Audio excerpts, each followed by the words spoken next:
Olá, classe. Mais uma vez nós vamos estar juntos aqui para fazer esse estudo, né, do livro de Coríntios, da continuidade ao livro de Coríntios. A gente espera que vocês estejam bem, que vocês estejam nesse tempo tendo mais intimidade com o Senhor através da palavra, através da oração, através da comunhão com a sua família.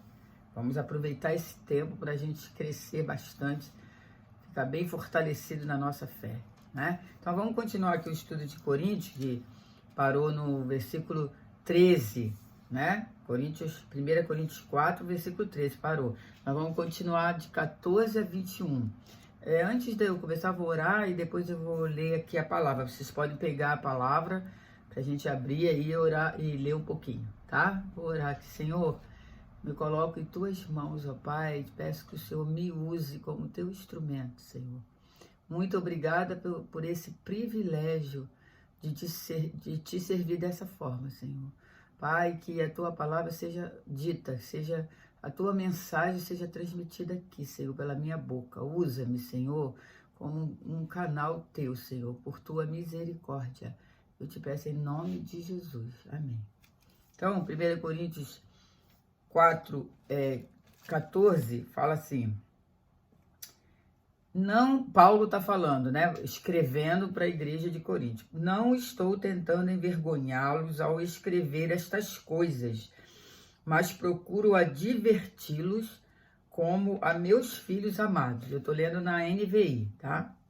Embora possam ter 10.000 tutores em Cristo, vocês não têm muitos pais, pois em Cristo Jesus eu mesmo os gerei por meio do Evangelho. Portanto, suplico-lhes que sejam meus imitadores. Por essa razão, estou lhes enviando Timóteo, meu filho amado e fiel no Senhor, o qual lhes trará a lembrança a minha maneira de viver em Cristo Jesus, de acordo com o que eu ensino por toda parte em todas as igrejas. Alguns de vocês se tornaram arrogantes, como se eu não fosse mais visitá-los. Mas irei muito em breve, se o Senhor permitir.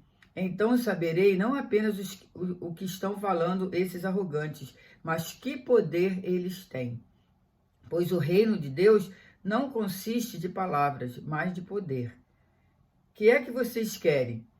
Devo ir a vocês com vara ou com amor e espírito de mansidão? Paulo, ele trabalhava, né? Nós vimos anteriormente aqui, né, no texto anteriormente, falando que ele trabalhava para o seu sustento, ele era um fabricante de tenda, né?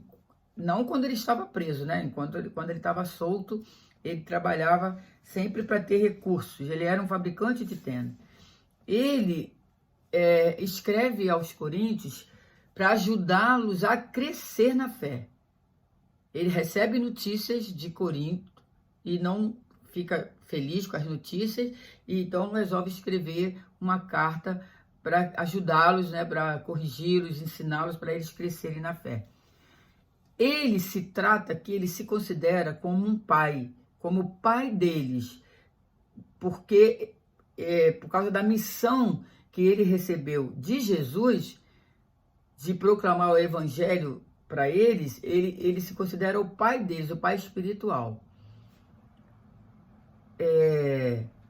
Então essa é a última figura que ele vai usar nesse capítulo, é a figura do pai. Um pai que precisa exercer doçura e temor, né? Ele, no capítulo 3, no começo do capítulo 3, que ele usa algumas parábolas para comparar, né?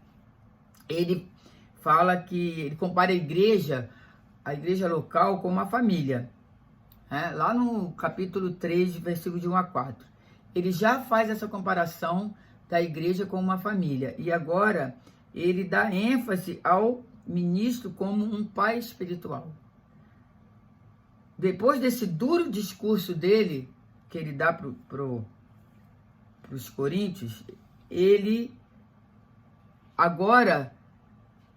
vai dar uma guinada de 180 graus. Ele foi duro, ele foi severo, ele foi irônico, mas agora ele vai dar uma guinada de 180 graus e passa a uma figura repleta de doçura, né? A figura do pai.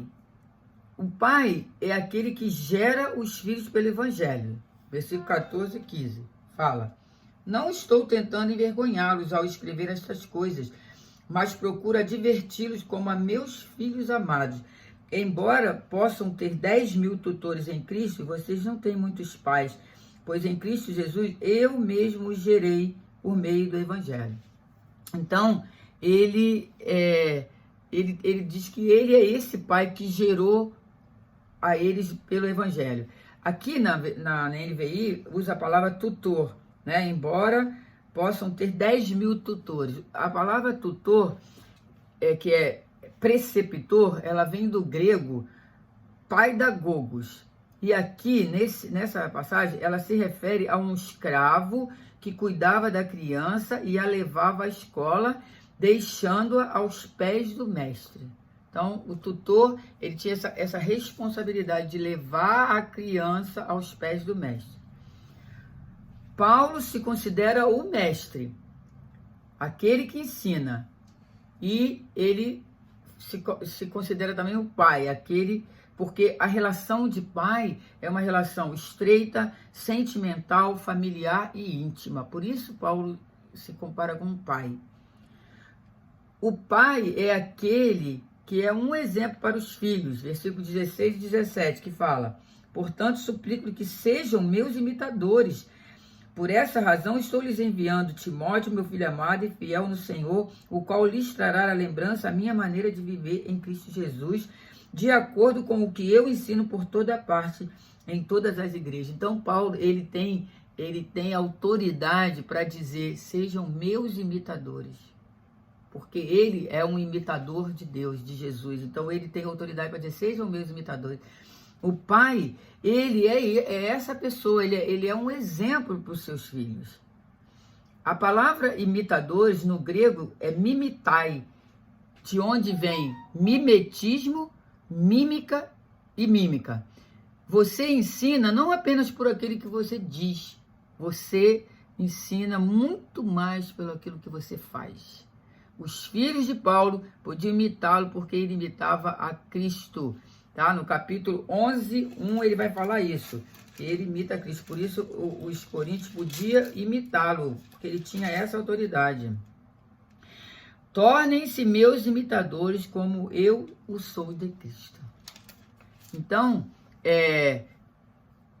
o exemplo que nós damos ensina muito mais do que as nossas palavras. O exemplo é a única forma eficaz de ensinar. Tem um provérbio aí fora que diz assim: as palavras movem, mas os exemplos arrastam. Poder, a palavra tem muito poder, mas seu exemplo tem um poder muito maior. O pai é aquele que é fiel em disciplinar. Dos versículos 18 a 21 fala: alguns de vocês se tornaram arrogantes, como se eu não fosse mais visitá-lo, mas irei muito em breve, se o Senhor permitir. Então saberei não apenas o que estão falando esses arrogantes, mas que poder eles têm, pois o reino de Deus não consiste de palavras, mas de poder. Que é que vocês querem? Devo ir a vocês com vara ou com amor e espírito de mansidão? Então, o pai, ele gera, ele ensina pelo exemplo e ele disciplina com amor. Né? Então, Paulo, ele diz que ele vai até os coríntios. Eu vou até vocês para discipliná-los pessoalmente. E aí ele pergunta se eles querem que ele vá com vara ou com amor. Paulo diz que vai a eles, né? Ele vai a eles. Vocês estão pensando, né, que eu não vou mais visitá-los, por isso que vocês estão agindo assim, mas eu vou. Se Deus permitir, ele disse que iria. Há momentos em que a única forma de alcançar o coração do filho é pela disciplina. Você precisa usar o amor, você precisa dar o exemplo, mas há momentos em que você vai precisar usar da disciplina. E se você não usar, se você reter a disciplina do filho, você está pecando contra o seu próprio filho, que a palavra de Deus diz isso. Lá em Provérbios 13, 24 diz: quem se nega a castigar seu filho não o ama. Quem o ama não hesita em discipliná-lo. Provérbios 13, 24. Hoje a gente tem essa discussão, né? Em torno da educação, da correção, não pode isso, não pode aquilo. Aqui diz que quem se nega a castigar seu filho, não diz que é para surrar, né? Que é para espancar, que é para agredir, não é isso. É disciplinar. Castigar aqui é no sentido de disciplina. Você vai usar disciplina com o seu filho, de uma forma ou outra que você achar conveniente, que funcione, mas não pode reter a disciplina do seu filho. O pai não apenas dá exemplo e ensina, mas ele também disciplina os filhos quando eles se tornam rebeldes, porque os filhos se tornam rebeldes. Nós nos tornamos rebeldes, nós somos rebeldes em alguns momentos em relação a Deus, e ele precisa nos disciplinar e ele nos disciplina. E nós, como pais de crianças, principalmente, que estão sendo ensinadas, nós precisamos exercer disciplina, porque as crianças se rebelam, elas querem ver o limite, querem saber onde é o limite delas, e nós precisamos mostrar. Na igreja de Corinto, havia um hiato, um abismo entre o que eles falavam e o que eles viviam. Eles tinham discursos pomposos, mas não tinham poder. Falavam, mas não viviam. O reino de Deus não consiste em palavras, mas em poder. Paulo fala isso. O reino de Deus é poder, é vida, é transformação. Então, Paulo, ele tem uma hora que ele fala assim: eu não fui a vocês falar com palavras eloquentes, né? Porque o evangelho de Deus, ele não precisa disso, ele precisa do poder que Deus nos dá, né? E o poder dele que opera, não são nossas palavras, nosso muito saber, né? Palavras rebuscadas que vai me dar poder para mudar o outro, mas é o poder de Deus, ele que vem nos dar. Por isso ele usa a pessoa mais simples que tem na igreja, aquela que não sabe, mal sabe ler, mas Deus usa, porque o poder vem dele, o poder não vem de palavras eloquentes. O reino de Deus não consiste nessas palavras eloquentes, mas no poder que vem dele próprio. E o pai é aquele também que dá afeto e carinho aos filhos. Aí ele fala no 14, não estou tentando envergonhá-los ao escrever estas coisas, mas procuro diverti-lo como a meus filhos amados. E o 21, que fala: que é que vocês querem? Que eu vá a vocês com vara ou com amor e espírito de mansidão? O pai, ele gera, ele dá o exemplo, ele disciplina e ele também dá carinho. Aqui no caso somos nós, né? As pessoas que estão em posição de liderança, os pastores, as pastoras, os professores, os líderes dos GPs, nós temos essa posição de liderança e nós estamos gerando pessoas pela fé. Então nós temos essa responsabilidade de dar isso tudo, de ser isso tudo aí. Disciplinar, dar exemplo, gerar, mas também dar carinho. O filho que só apanha, ele fica revoltado e recalcado.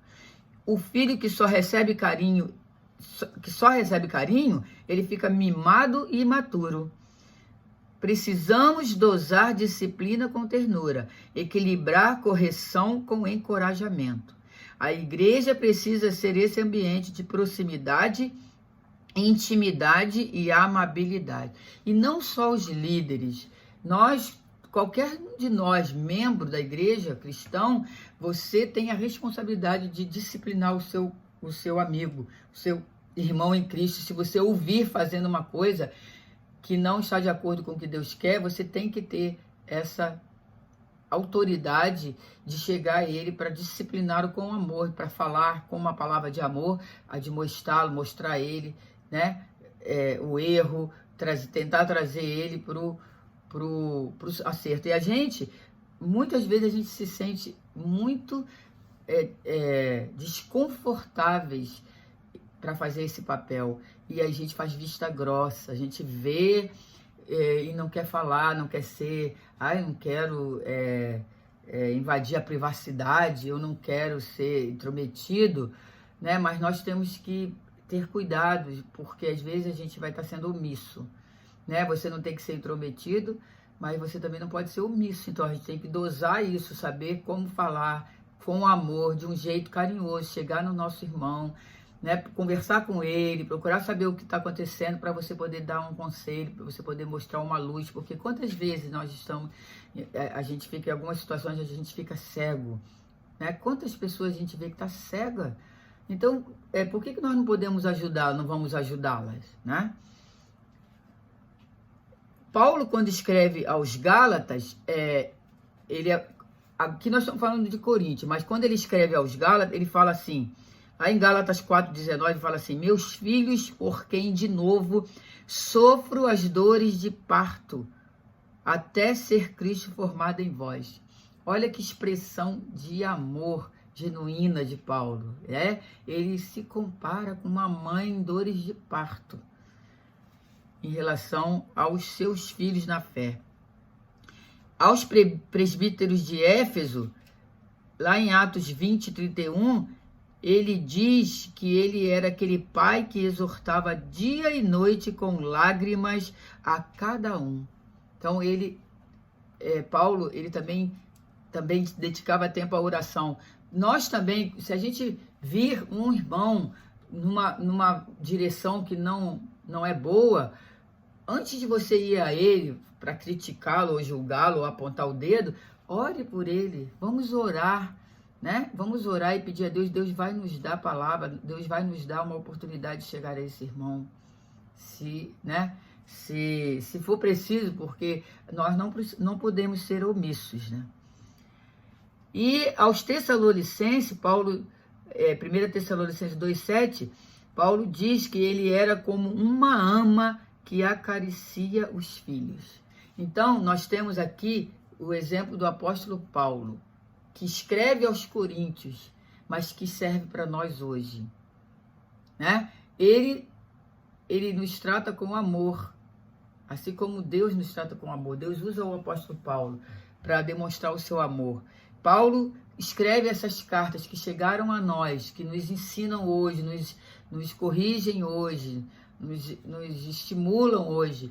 Ele tinha essa atitude de amor, muito amor pelos aqueles que ele gerou. Ele chorava, ele orava por eles, e ele escrevia palavras de amor e de exortação. Com certeza o coração dele devia doer quando ele tinha que ser duro, severo, né? Mas ele não se omitiu. Ele escreveu com severidade, com dureza, confrontando o erro, né? Mas estimulando aquelas pessoas, né, a prosseguirem e a acertarem os seus caminhos.